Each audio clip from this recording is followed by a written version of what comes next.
Le nombre de Canadiens obèses a triplé depuis le milieu des années 80, selon une étude publiée dans la revue de l'Association médicale canadienne.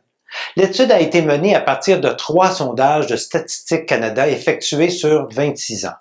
Elle classifie 18% des adultes comme étant obèses en 2011, ce qui représente une augmentation de 200% par rapport à 1985 seulement.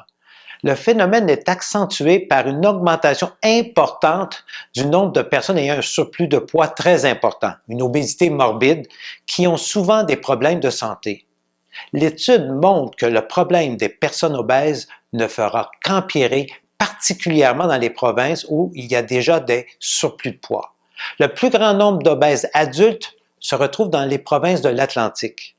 Un individu est considéré obèse lorsque son indice de masse corporelle est égal ou supérieur à 30. L'obésité morbide est présente lorsque l'IMC est égal ou supérieur à 40.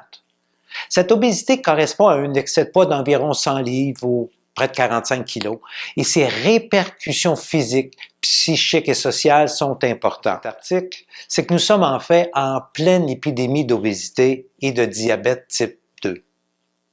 Laurie Twells, professeure associée à l'école de pharmacie de la faculté de médecine de l'Université Memorial à Terre-Neuve, fait partie des auteurs de l'étude. Elle explique que la médecine ne sait trop comment aider les gens à perdre du poids et à rester à un poids santé autrement que par une chirurgie bariatrique. Mon autre commentaire, c'est malheureusement trop vrai. Et la chirurgie bariatrique n'est pas une panacée. Elle comporte de nombreux effets secondaires, beaucoup de morbidité et même de mortalité. Ce n'est définitivement pas la solution miracle.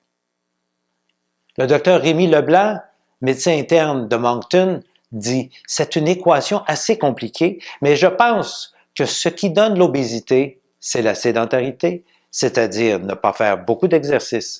Le fait d'avoir une diète qui est peut-être plus riche en graisse et en viande rouge. Il y a aussi le fait que souvent, on a des gens qui aiment beaucoup prendre leur auto. On prend l'auto pour aller ici et aller ailleurs, alors qu'on pourrait marcher, prendre le vélo ou faire d'autres activités.